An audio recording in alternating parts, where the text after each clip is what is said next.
Airport से बाहर निकलती है तो एक अजीब सा दिखने वाला चमकीले से छोटे कद का आदमी उसके पास आता है और एलिथिया का सामान पकड़कर उसकी हेल्प करने लगता है। एलिथिया को ये सब बहुत अजीब लगता है, इसीलिए उसे कुछ समझ नहीं आता कि आखिर ये सब क्या हो रहा है। वो कुछ और कर पाती इससे पहले उसके दोस्त वहाँ पर आ जाते हैं। एलिथिया उनसे मिलने में बिजी हो जाती है।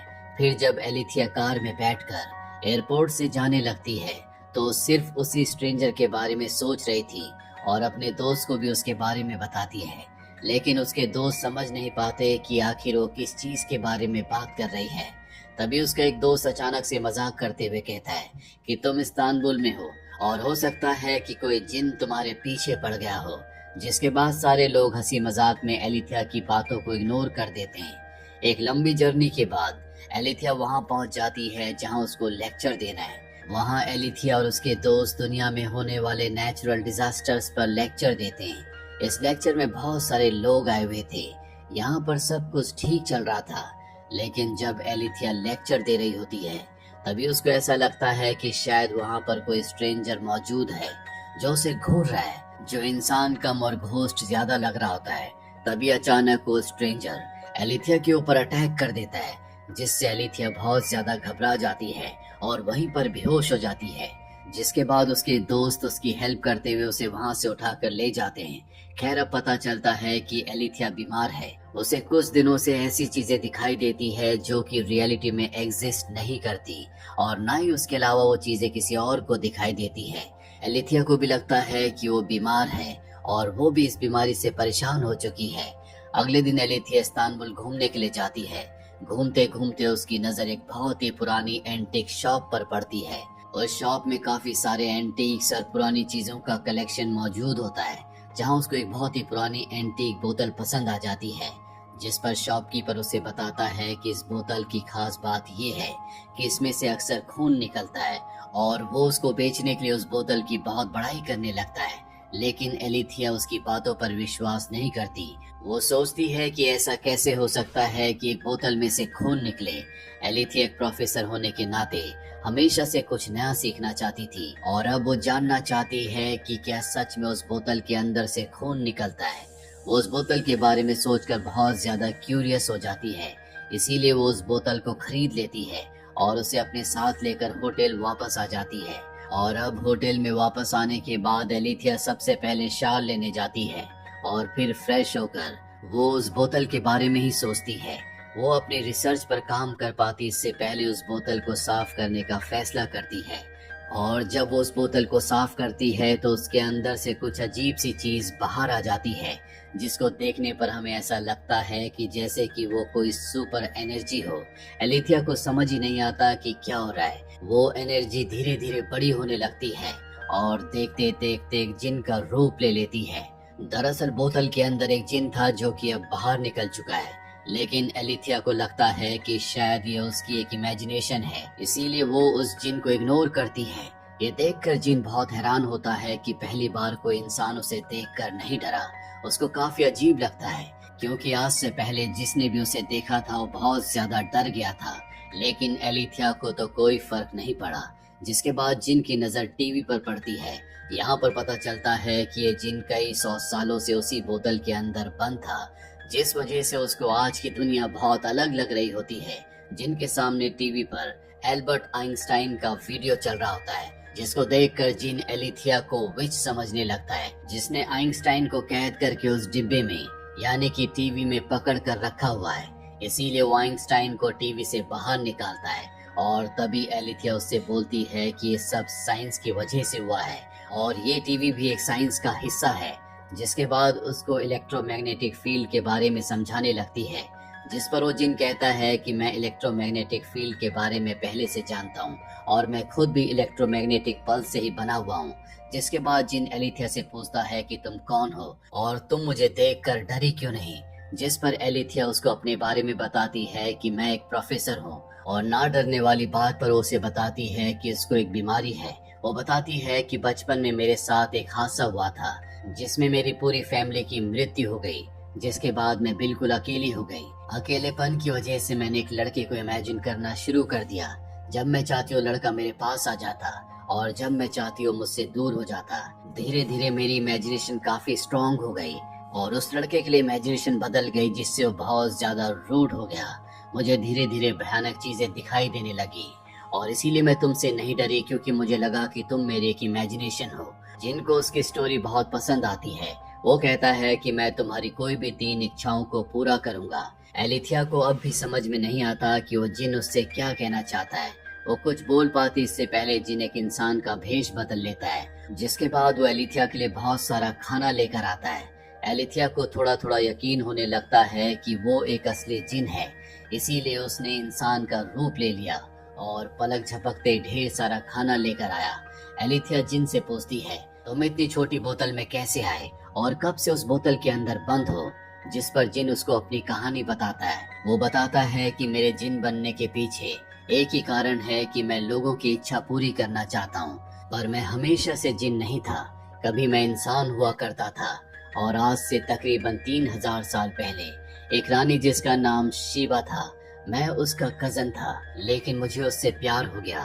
तभी एलिथिया उसको बीच में टोकती है और कहती है कि मैंने सुना है कि क्वीन शीबा तो किंग सोलोमन से प्यार करती थी, तुम मुझसे प्यार कैसे कर सकते हो?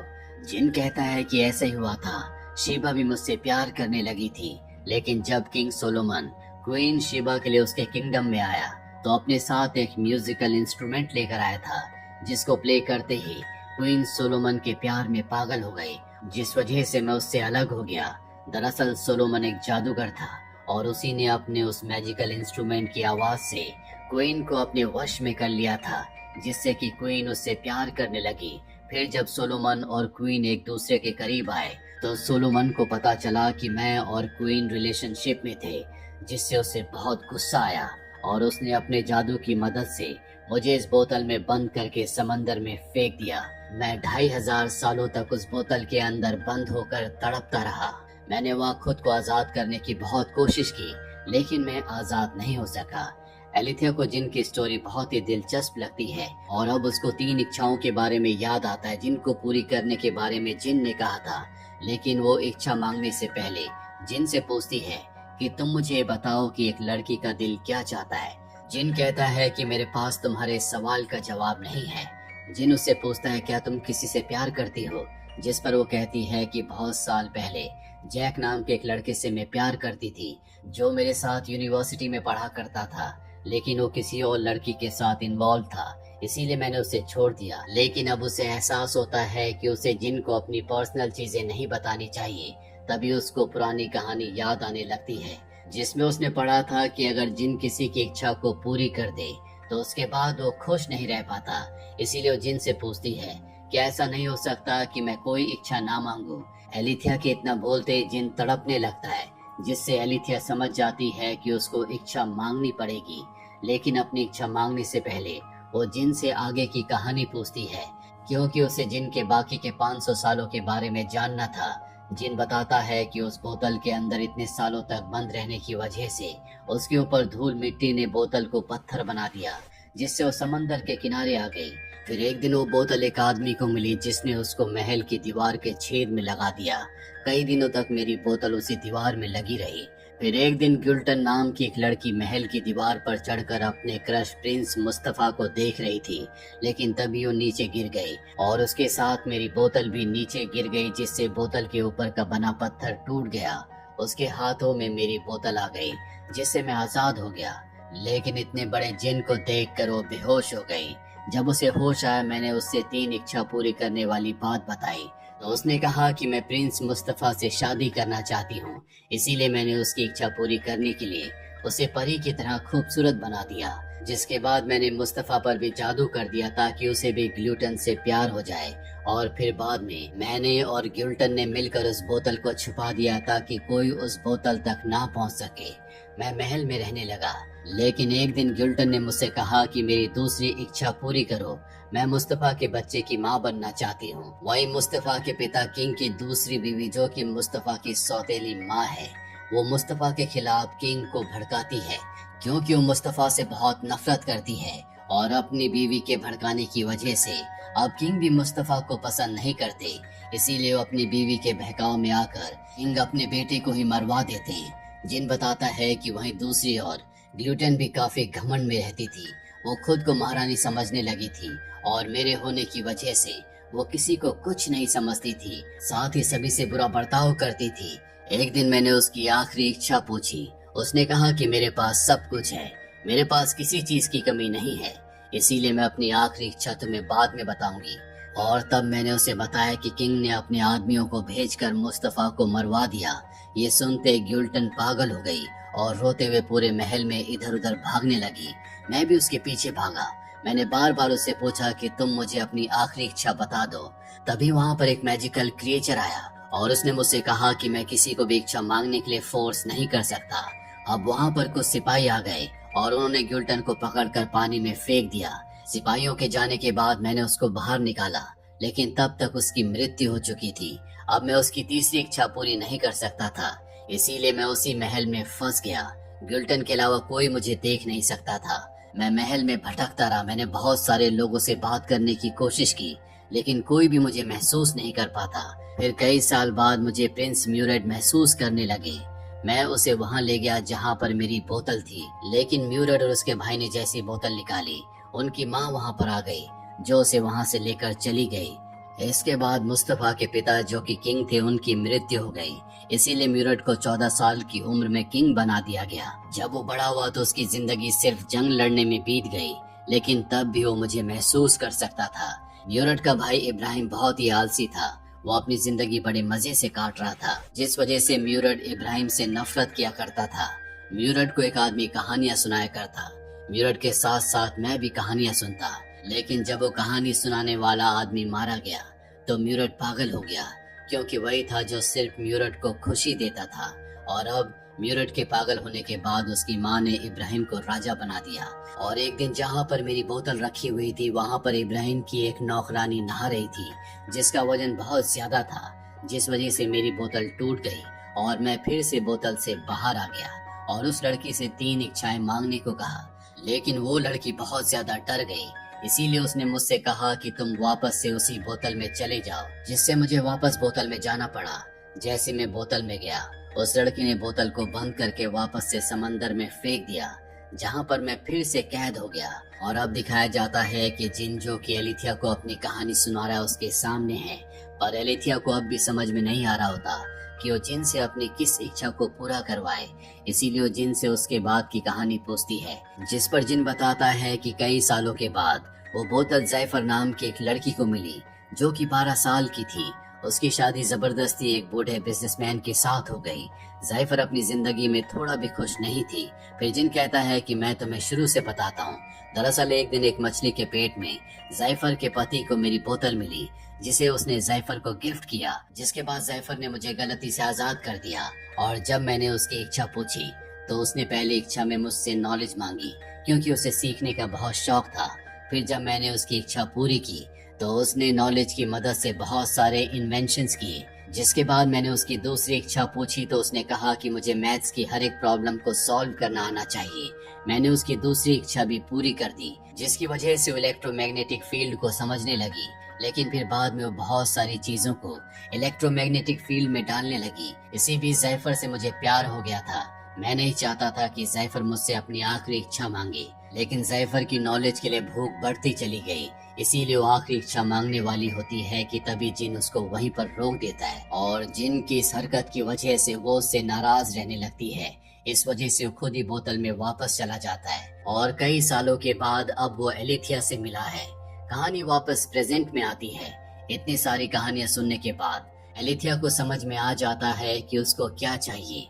वो जिन से कहती है कि मैंने ज़ैफर के लिए तुम्हारे सच्चे प्यार को देखा है, इसीलिए मैं चाहती हूँ कि तुम मुझसे उतना ही प्यार करो जितना कि तुम ज़ैफर से किया करते थे, क्योंकि एक औरत का दिल बस सच्चा प्यार चाहता है। 3000 साल पुराना जिन तुरंत उसकी बात मानकर 30 साल का हसीन जवान लड़का हो जाता है, जो उसे किस करता है।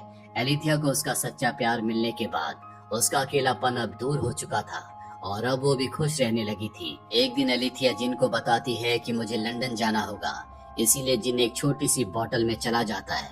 एयरपोर्ट पर जब चेकिंग होती है तो एलिथिया को बहुत डर लग रहा था, क्योंकि जिन उसके साथ एक बोतल में जाने वाला था, लेकिन कोई भी सिक्योरिटी अलार्म या ऑफिसर जिन को डिटेक्ट नहीं कर पाता और वो लोग लंदन पहुंच जाते हैं। लंदन पहुंचकर जिन बताता है कि इस्तांबुल के मुकाबले लंदन की इलेक्ट्रोमैग्नेटिक फील्ड में काफी अंतर है। वो खुद इलेक्ट्रोमैग्नेट का बना हुआ था, इसीलिए उसको रेडियो और टीवी सिग्नल्स की आवाज सुनाई दे रही थी, जिससे उसकी पूरी बॉडी पर बहुत इफेक्ट पड़ता है। एलिथिया देखकर बहुत परेशान होने लगती है, लेकिन तभी जिन उससे कहता है कोई बात नहीं, मैं धीरे धीरे इस फ्रीक्वेंसी के साथ रहना सीख जाऊंगा। और अब वो दोनों एक दूसरे से काफी प्यार करने लगे। लेकिन जिन के अंदर ही अंदर बहुत बीमारियां होने लगी। उसको काफी दर्द रहता था, जिसके बारे में वो एलिथिया को कुछ नहीं बताता। एक दिन जिन एलिथिया को बेसमेंट में मिलता है, जहाँ उसकी हालत बहुत ज्यादा खराब हो चुकी थी। वो देखती है कि जिन की बॉडी के पार्टिकल्स अलग होने लगे हैं और वो कुछ बोल भी नहीं पा रहा। ये देखकर एलिथिया बहुत परेशान हो जाती है और फौरन अपनी सेकंड विश मांग लेती है। उसकी दूसरी विश जानने की इच्छा होती है कि जिन उससे बात करे। विश मांगते ही जिन उससे बात करने लगता है, जैसे उसको कुछ हुआ ही ना हो। वो एलिथिया से कहता है कि वो बिल्कुल ठीक है और उससे बहुत प्यार करता है, जिस पर एलिथिया कहती है कि मैं भी तुमसे बहुत प्यार करती हूँ और तुम्हारी खुशी में मेरी खुशी है। वो अपनी तीसरी इच्छा मांगती है और उसकी तीसरी इच्छा होती है कि जिन आजाद होकर अपनी दुनिया में वापस लौट जाए। एलिथिया की तीसरी इच्छा मांगते बोतल टूट जाती है। वो दोनों अपने आखिरी मोमेंट से एक दूसरे के साथ स्पेंड करते हैं। देखते देखते जिन गायब हो जाता है, जिसके बाद एलिथिया जिन के सारे सामान को संभाल कर रख लेती है। 3 साल के बाद एलिथिया को दिखाया जाता है जो एक पार्क में है, जहाँ पर वो एक कपल को देख रही है और उन्हें देखते हुए उसे जिन की याद आती है।